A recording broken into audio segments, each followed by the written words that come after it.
Hello friends, I T advance 2022 के detailed answer solution में आपका स्वागत है। मैं एक क्वेश्चन पिक कर रहा हूँ, क्वेश्चन नंबर 11 जो मुझे क्वेश्चन पेपर मिला था। उसमें दो प्लेन की इक्वेशन दे रखी है आपके सामने। दोनों प्लेन की इक्वेशन है। ये एक प्लेन की इक्वेशन एक, ये है प्लेन इक्वेशन दो, और ये दोनों प्लेन हैं किसी टेट्राहेड्रन के दो फेस। अब चार लाइनें दी रखी है ABCD में, और आपको ये चेक करना है कि इस चारों लाइन में से इस टेट्राहेड्रन के एज कौन कौन हो सकते हैं। आप टेट्राहेड्रन को ट्रायंगुलर पिरामिड बोल दीजिए। बेस में एक ट्रायंगल है, ट्रायंगल आपको दिख रहा है PQR, एक बेस में है। S मेरा उस प्लेन के ऊपर हवा में, ये पॉइंट S है। इसके 6 एज हैं, एक PQ है, एक QR है, एक PR है। मैं बोल रहा हूँ इसके 6 एज हैं, PQ, QR और RP। ये तीनों एज जिस प्लेन में मैं लिख रहा हूँ उसी प्लेन में है। बाद बाकी 3 एज और हैं जो आपको दिख रहे होंगे, PS, QS और RS। ये तीनों हवा में हैं। तीनों एज S पे आकर के मीट कर रहे हैं। 6 एज हैं इनके पास 4 वर्टेक्स होती है। 3 वर्टेक्स PQR, ये जो 3 वर्टेक्स हैं, ये तीनों वर्टेक्स उस प्लेन में है जिस प्लेन में मैं लिख रहा हूँ अभी। S मेरा एक और वर्टेक्स है जो हवा में है। 4 वर्टेक्स है, 6 एज हैं। तो अब क्वेश्चन को सॉल्व करने के लिए मैं लिख रखा हूँ प्लेन P1 का नॉर्मल वेक्टर। नॉर्मल वेक्टर पता है आपको, 10i + 15j + 12k हो जाएंगे, जो मैंने वहाँ लिख रखे हैं।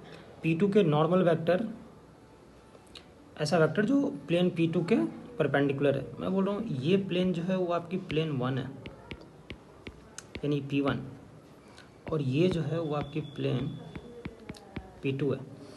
मैं एक ट्रायंगल के रूप में लिख देता हूँ। प्लेन P1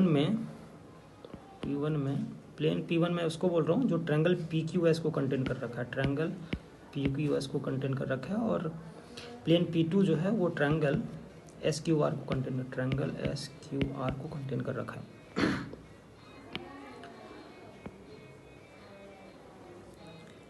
अब दोनों के नॉर्मल वेक्टर मुझे पता है, तो सबसे मैं पहले आता हूँ लाइन जो कि C के ऑप्शन से दिया हुआ है।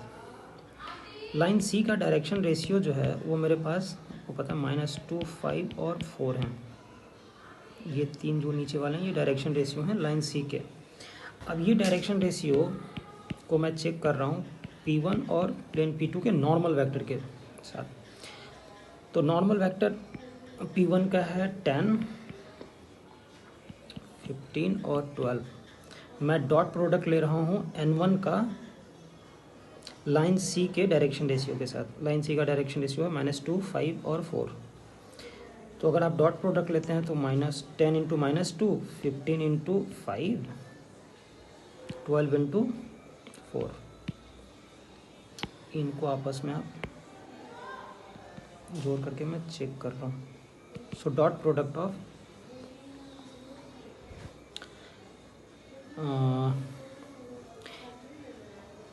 इस लाइन की डायरेक्शन रेशियो और N1 के साथ, तो ये मुझे 0 नहीं दिख रहा है। -20 + 75 + 48 which is not equal to 0 दिख रहा है मुझे। इसका मतलब ये हुआ कि लाइन C जो है वो मेरी P1 में नहीं लाई कर सकती है। ये P1 प्लेन में नहीं लाई कर सकती है। क्यों? क्योंकि अगर ये लाइन P1 में लाई करती तो इस लाइन की डायरेक्शन रेशियो इस प्लेन के नॉर्मल वेक्टर के साथ डॉट प्रोडक्ट में 0 आंसर करती, और वो है नहीं। सिमिलरली मैं चेक कर रहा हूँ P2 के साथ। P2 का नॉर्मल वेक्टर का डायरेक्शन रेशियो है -2, अब यहाँ से उठा सकते हैं -2, या यहाँ से उठा सकते हैं इस तीनों से -2, 5, 4। और इसका मैं डॉट प्रोडक्ट ले रहा हूँ इसके साथ, और वो मैं चेक कर रहा हूँ -2 × -2 प्लस दिस 5 × 5, 5 × 5 प्लस दिस 4 × 4, 4 × 4, तो 4 हो गया ये, plus 25 plus 16 which is not equal to 0। इतना मुझे पता चल गया। दैट मीन्स लाइन C जो है वो प्लेन P2 में भी नहीं हो सकती है। प्लेन P1 में तो नहीं थी, प्लेन P2 में भी नहीं हो सकती है। तो अगर लाइन C मेरी P1 में नहीं है, इसका मतलब लाइन C ना ये रिप्रेजेंट कर सकता है, ना ये रिप्रेजेंट कर सकता है, और ना ही ये एज रिप्रेजेंट कर सकते हैं। क्यों? क्योंकि एज PS या एज QR PQ या एज QS, ये तीनों एज प्लेन P1 में हैं, और ये तीनों एज P1 में है, तो P1 के नॉर्मल वेक्टर के साथ डॉट प्रोडक्ट 0 देता। अब चूंकि इसकी डायरेक्शन रेशियो वो चीज़ें P1 के नॉर्मल वेक्टर से डॉट प्रोडक्ट 0 नहीं दे पाई, इसलिए मैं बोल रहा हूँ कि लाइन C जो है वो मेरा ना ये वाली एज हो सकती थी, ना ये हो सकती थी, ना ही ये हो सकती थी। सिमिलरली इसी लाइन की डायरेक्शन रेशियो P2 प्लेन के जो नॉर्मल वेक्टर थे ये -2, 5, 4, इसके डॉट प्रोडक्ट भी 0 नहीं हुए। इसका मतलब लाइन C जो है, जिसकी डायरेक्शन रेशियो ये है, वो प्लेन P2 में भी नहीं जा सकती थी, वरना P2 के नॉर्मल वेक्टर के साथ डॉट प्रोडक्ट वो 0 बनाती। अगर लाइन C मेरी प्लेन P2 में भी नहीं है, तो प्लेन P2 में भी नहीं है, इसका मतलब ये लाइन ना ये एज हो सकती है, ना ये एज हो सकती है, ना ही ये एज हो सकती है। QS नहीं हो सकती है, QR नहीं हो सकती है, और SR नहीं हो सकती है। ये तीनों एज, ये एज, ये एज और ये एज, तीनों एज नहीं हो सकती है। ऑब्वियसली मैंने समझा रखा है आपको क्यों, वरना P2 के नॉर्मल वेक्टर के साथ डॉट प्रोडक्ट 0 जाती है, जो कि है नहीं। इसका मतलब ये है कि line C out of 6 edges of this tetrahedron 5 तो नहीं है, ठीक है। तो एक पॉसिबिलिटी और रह गई जिसको मुझे चेक करना होगा। एक पॉसिबिलिटी रह गई PR की या RP की। ये नहीं हो सकती थी, नहीं हो सकती थी, नहीं हो सकती थी। RP भी नहीं हो सकती है, इसलिए क्योंकि एक पॉइंट है C पे, C की एक पॉइंट देख लीजिए 0,4,0, right, x - 0 y 4 z becomes 0। मैं बोल रहा हूँ 0,4,0, ये P1 में इंसर्ट करता हूँ तो भी 0 हो जा रही है, P2 में इंसर्ट करता हूँ इस पॉइंट के कोऑर्डिनेट तो P2 को भी सेटिस्फाई कर देती है। अब देख सकते हैं 0,4,0, 0 4 और 0 रखेंगे तो ये 0 हो जाएगी। यहाँ पे 0, यहाँ 4 और यहाँ 0 रखेंगे तो ये भी 0 हो जाएगी। दैट मीन्स लाइन C की एक पार्टिकुलर पॉइंट 0,4,0 जो है वो दोनों प्लेन में तो लाई करती है। अगर ये पॉइंट दोनों प्लेन में लाई करती है, इसका मतलब है कि 0,4,0 कोऑर्डिनेट केवल Q या केवल S की हो सकती थी। P की कोऑर्डिनेट कभी नहीं हो सकती है। क्यों? P की कोऑर्डिनेट अगर 0,4,0 होती तो P1 को तो ये सेटिस्फाई करती, प्लेन P1 को, लेकिन प्लेन ये पॉइंट P जो है वो प्लेन P2 में नहीं है। इसका मतलब इसको सेटिस्फाई नहीं करनी चाहिए थी, इसको भी कर रही है। इसका मतलब 0,4,0 तो मेरा पॉइंट P तो नहीं हो सकता था। सिमिलरली 0,4,0 पॉइंट R भी नहीं हो सकती थी, इसलिए क्योंकि अगर R होती तो ये प्लेन P2 में होते, यानी कि P2 को सेटिस्फाई कर देते, लेकिन चूंकि ये R प्लेन P1 में नहीं है तो प्लेन P1 को सेटिस्फाई नहीं करना चाहिए था, बट ये यहाँ पे कर दे रही है। इसका मतलब ये हुआ कि 0,4,0 P1 और ये P और ये R की कोऑर्डिनेट नहीं हो सकती थी। केवल एक ही पॉसिबिलिटी बचती है, वो है या तो Q हो जाए, कोऑर्डिनेट हो जाए, या S हो जाए, ठीक है, क्योंकि 0,4,0 दोनों प्लेन के इक्वेशन को सेटिस्फाई करती है, तो वो दोनों प्लेन के कॉमन पॉइंट ही हो सकते थे, PR नहीं हो सकते थे। तो इस तरह से मैंने ये बोला कि ये एज RP भी नहीं हो सकती है। अब जब ये मुझे पता चल गया कि ये C नहीं, लाइन C इसका आंसर कभी नहीं हो सकता है, तो अब मैं चेक कर रहा हूँ कि और क्या पॉसिबिलिटी हो सकती है। थोड़ा पेशेंस रखिए, चीज़ों को थोड़ा मैं डिलीट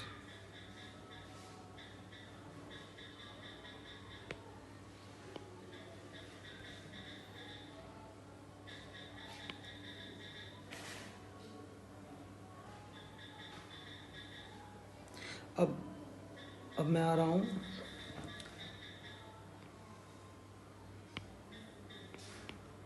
आंसर डी पे कि आंसर जो लाइन डी से रिप्रेजेंट हो रही है, डी में जो दी हुई है, क्या वो कोई एक एज हो सकती है कि नहीं। तो मैं लाइन डी की डायरेक्शन रेशियो देख रहा हूँ। डायरेक्शन रेशियो लाइन डी की है 1, -2, 3। इसका मैं सिमिलरली P1 और P2 के नॉर्मल वेक्टर के साथ डॉट प्रोडक्ट अगर लेना चाहूँ तो मैं देखता हूँ 10, 15 और 12। 10 P1 के नॉर्मल वेक्टर थे। आई होप द 10 × 1 + 15 × -2 + 12 × 3, तो 10, 10 - 30 + 36 which is not equal to 0। That means D की डायरेक्शन रेशियो P1 के नॉर्मल वेक्टर के साथ डॉट प्रोडक्ट 0 नहीं दे रही है। इसका मतलब है कि ये लाइन डी P1 प्लेन में तो नहीं हो सकती है। आगे चेक कर रहा हूँ P2 के साथ। P2 के नॉर्मल वेक्टर के साथ अगर आप इस नॉर्मल वेक्टर के साथ डॉट प्रोडक्ट लेता हूँ तो -2 × 1 + 5 × -2 + 4 × 3 which becomes -2 -10 + 12 which becomes 0। तो अब मुझे पता चल रहा है कि लाइन जो डी में दी हुई है वो P2 प्लेन में तो है। अब P2 प्लेन में है और इसकी एक पॉइंट होती है 0, 4, 0। यहाँ से आप देख सकते हैं 0, 4, 0। तो ये पॉइंट जो है 0, 4, 0 ये P1 में भी लाई करती है और P2 में भी लाई करती है। दैट मीन्स ये 0, 4, 0 Q की कोऑर्डिनेट हो या S की कोऑर्डिनेट हो, क्योंकि Q और S ही है जो दोनों प्लेन में लाई कर रही है। अब ये Q से जाने वाली ये एज तो नहीं हो सकती है ये D, क्योंकि इसकी डायरेक्शन रेशियो 1, -2, 3 होती और इसके साथ फिर डॉट प्रोडक्ट्स को 0 हो देना पड़ता, तो ये तो नहीं हो रही है। तो मैं कह रहा हूँ कि ये लाइन ये वाली है। इस लाइन की डायरेक्शन रेशियो है 1, -2, 3। अगर मेरा पॉइंट Q 0, 4, 0 है तो ये लाइन मेरी एज बनेगी QR, क्योंकि इस डायरेक्शन रेशियो का डॉट प्रोडक्ट इसके साथ 0 आ चुका है। दैट मीन्स ये वाली लाइन तो P2 में है ही, P2 में है ही। अब Q अगर ये पॉइंट है और डायरेक्शन रेशियो ये है तो ये दोनों इस बात को डिनोट करता है कि इम्प्लाई करता है कि वो QR ही एज हो सकती थी। एक दूसरी पॉसिबिलिटी ये थी कि 0, 4, 0 S होती, 0, 4, 0 अगर S होती तो सिमिलर मैं आर्गुमेंट पुट कर सकता हूँ कि अगर 0, 4, 0 S की कोऑर्डिनेट है तो ये वाली लाइन जिसकी डायरेक्शन रेशियो ये होती वो ये वाली लाइन नहीं रिप्रेजेंट कर पाएगी, क्योंकि अगर इसकी डायरेक्शन रेशियो 1, -2, 3 होती तो प्लेन P1 के नॉर्मल वेक्टर के साथ डॉट प्रोडक्ट 0 देती, जो कि नहीं दी थी। लेकिन इसके साथ P2 के साथ दे रखी है, तो इसका मतलब ये लाइन ये होती। मतलब all I am saying is कि अगर S की कोऑर्डिनेट 0, 4, 0 होती तो ये लाइन जो होती SR वो मेरी एक एज बन जाती। सो हमने देखा कि in both the cases D तो मेरा एक एज बन ही रहा है, क्योंकि ये प्लेन P2 में लाई भी करती है और इसकी एक जो पॉइंट है वो दोनों। अब मैं चेक करने आ रहा हूँ तो मुझे कुछ रब करना पड़ेगा। तो C तो आंसर नहीं ही होगा, D आंसर जरूर होगा। अब मुझे A और B को चेक करना है।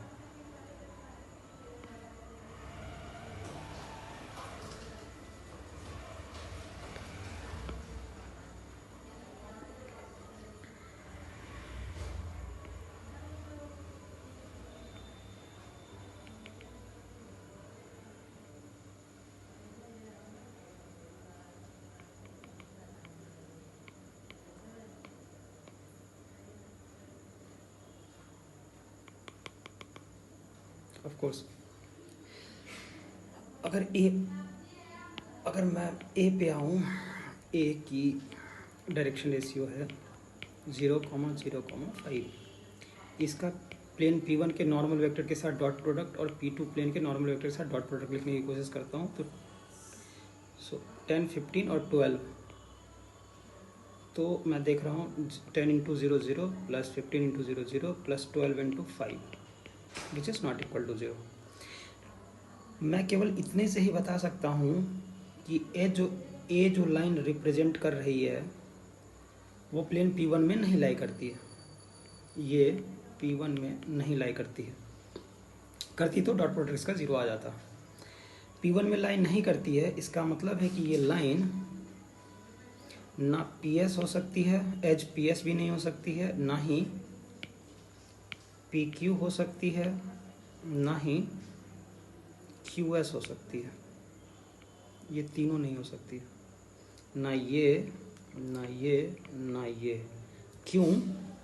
ऑब्वियसली अगर ये तीनों लाइन, तीनों एज में से किसी एक एज को ये रिप्रेजेंट करता है जिसकी डायरेक्शन 0,0,5 होती, और ये तीनों एज जो हैं, ये वाली, ये वाली, ये वाली और ये वाली जो एज है, ये तीनों एज आपकी प्लेन P1 में लाई करती है, तो डॉट प्रोडक्ट 0 होना चाहिए था।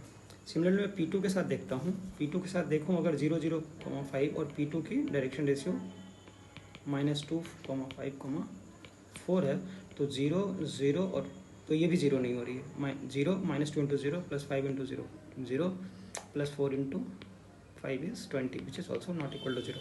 दैट मीन्स ये जो लाइन है जिसका डायरेक्शन रेशियो 0,5 है, प्लेन P2 के नॉर्मल वेक्टर के साथ डॉट प्रोडक्ट 0 नहीं देती है। इसका मतलब वो वाली लाइन तो प्लेन P2 में नहीं हो सकती है। प्लेन P2 में नहीं हो सकती थी, प्लेन P2 में नहीं हो सकती, इसका मतलब QS, QR और RS ये तीनों एज P2 में हैं।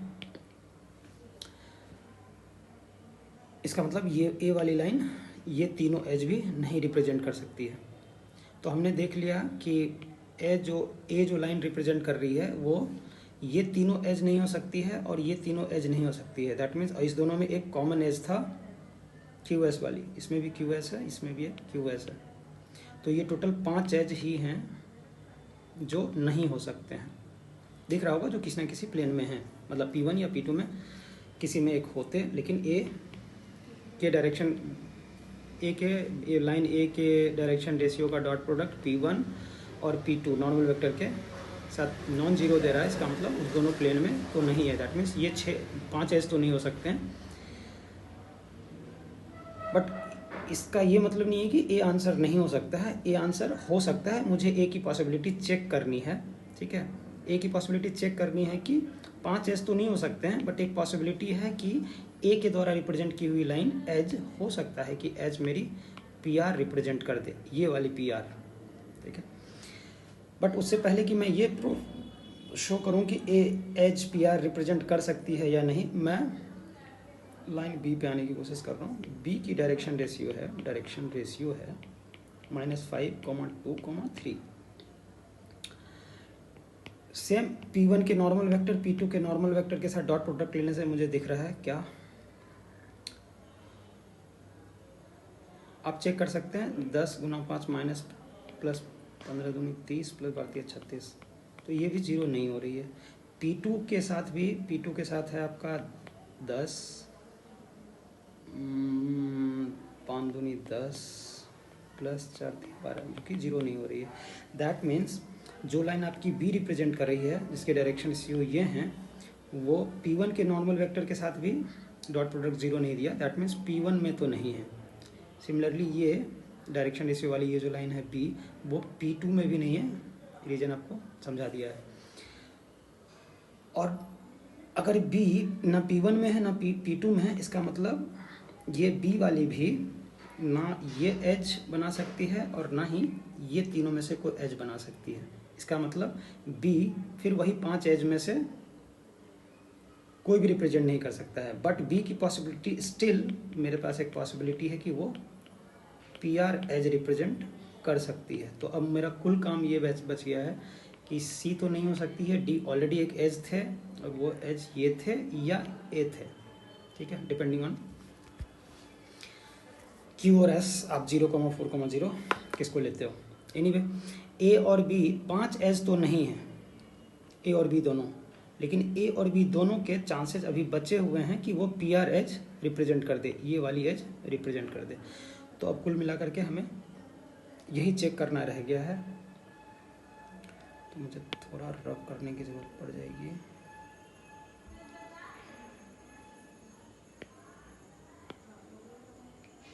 आते अब मैं ए पे कोई आर्बिट्ररी पॉइंट लेने की कोशिश करता हूँ। जो लॉजिक ए पे लगेगा सेम लॉजिक बी पे भी लगेगा। तो मैं ए पे take any arbitrary point on line represented by option A. तो अगर मैं इसके इक्वल टू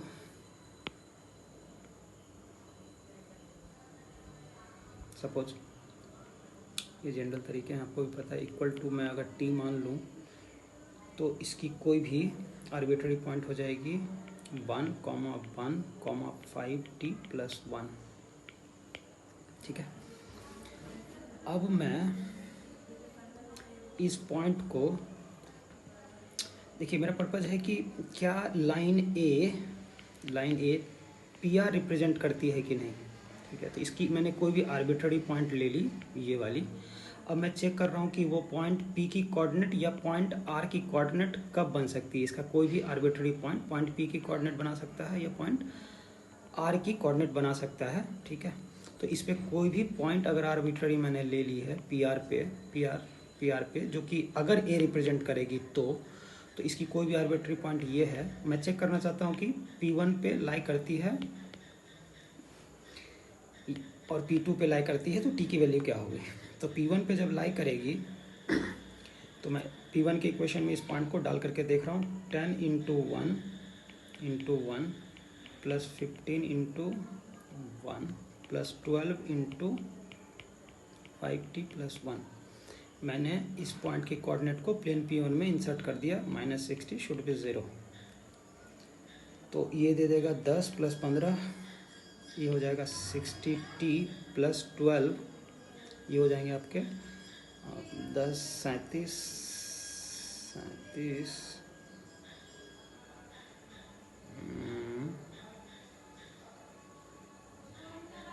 आप एक बार चेक कर लीजिए। 60 बाय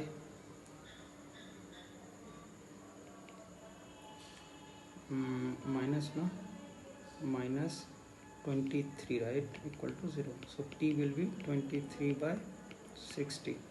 तो अगर मैं t की वैल्यू 23/60 रख दूं इस पॉइंट में, तो 1,1 5t+1 5 टाइम्स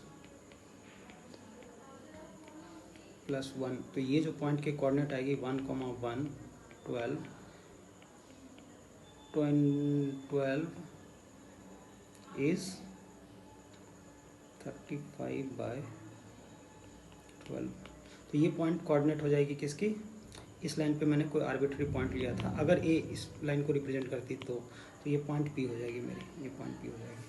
सिमिलरली मैं इस पॉइंट के कोऑर्डिनेट P2 में इंसर्ट करता हूँ, तो हो जाएगी -2 × 1 plus 5y 5 × 1 plus 4 × 5t+1 -20 should be 0।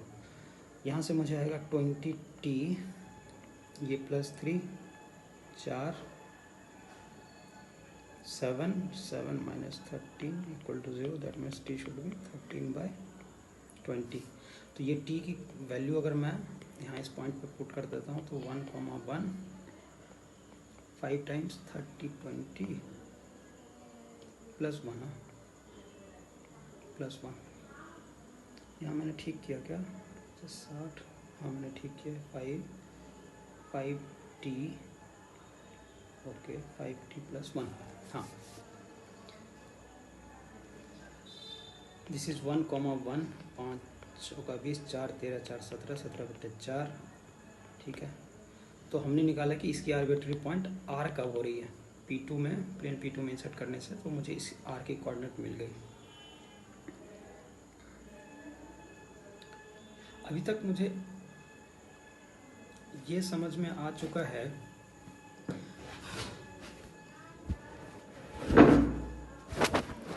कि 0,4,0 0,4,0 प्लेन P1 पे भी है और प्लेन P2 पे ही है, क्योंकि दोनों को सेटिस्फाई करती है।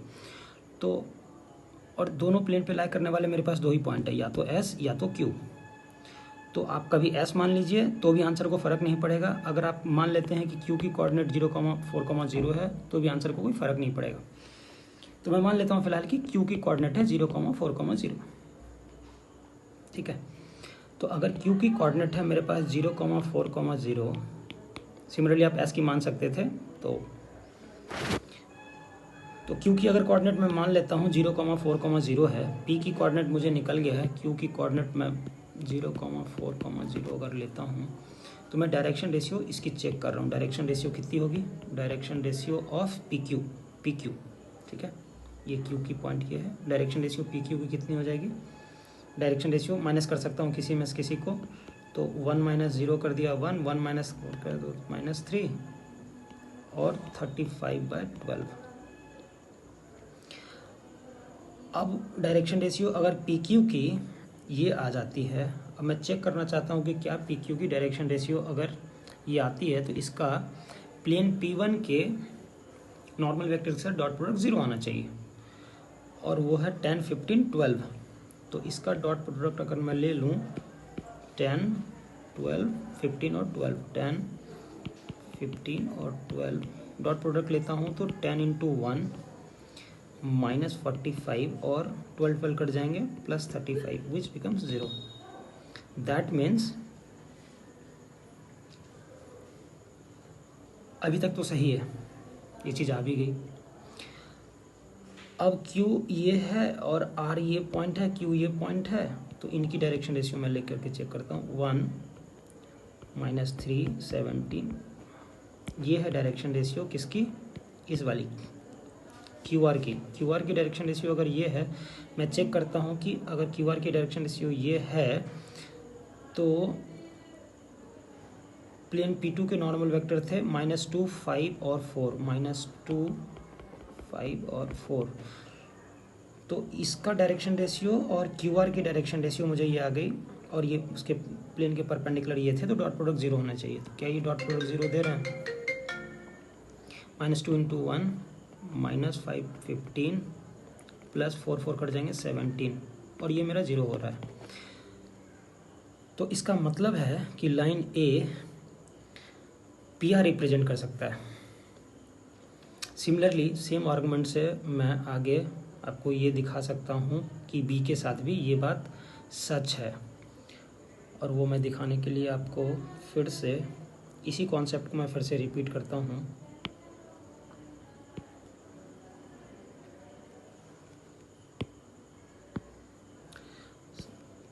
अब आप लाइन B ले रहे हैं, B पे कोई आर्बिट्ररी पॉइंट, मतलब मैं ये चेक करना चाहता हूँ कि क्या line B represented by B क्या PR कभी रिप्रेजेंट कर सकती है, क्योंकि और रिमेनिंग 5 एजेस तो कभी नहीं कर सकती है। तो अगर PR एज रिप्रेजेंट कर सकती है B, तो B का कोई भी आर्बिट्ररी पॉइंट PR रिप्रेजेंट करता है, तो कभी वो P की कोऑर्डिनेट देगा, कभी R की पॉइंट देगा, तो R की कोऑर्डिनेट देगा। तो arbitrary point on line represented by option B, तो वो ऑर्बिट इक्वल टू T ले लीजिए, तो ये हो जाएगी -5T + 6, 2T, 3T, कोई भी XYZ उस लाइन की ये आ जाएगी। मैं इसकी कोई भी आर्बिट्ररी पॉइंट्स अगर मुझे ये मिल गया है, तो T के किस वैल्यू के लिए वो पॉइंट P की कोऑर्डिनेट रिप्रेजेंट करेगा और T के किस वैल्यू के लिए वो पॉइंट R की कोऑर्डिनेट रिप्रेजेंट करेगा। तो मैं प्लेन P1 में इसको इंसर्ट करके देख लेता हूँ कि वो क्या होगी। P1 में इंसर्ट करिए ज़रा इस पॉइंट को, कोऑर्डिनेट को, 10 -50T + 60 + 30T + 36T - 60 = 0। This become +60 - 60 cut जाएंगे, बाद बाकी T सारे बचेंगे, T शुड बी 0। T अगर मैं 0 इंसर्ट कर दिया इसमें, तो ये पॉइंट बन जाएगी मेरी, T 0 है तो 6, 0, 0, और ये P1 में को सेटिस्फाई किया था, इसका मतलब ये पॉइंट P की कोऑर्डिनेट बन सकती है। अब मैं सिमिलरली इस पे किसी आर्बिट्री पॉइंट जो ये है मैं चेक करना चाहता हूँ कि प्लेन P2 को कहाँ पे इंटरसेक्ट करती है। तो P2 में मैं जब इस पॉइंट को इंसर्ट करता हूँ P2 के इक्वेशन में तो मेरे पास आती है -2 यानी tan t -12 plus tan t plus 12t -20 या इक्वल टू 20 होना चाहिए। तो मैं देखता हूँ यहाँ से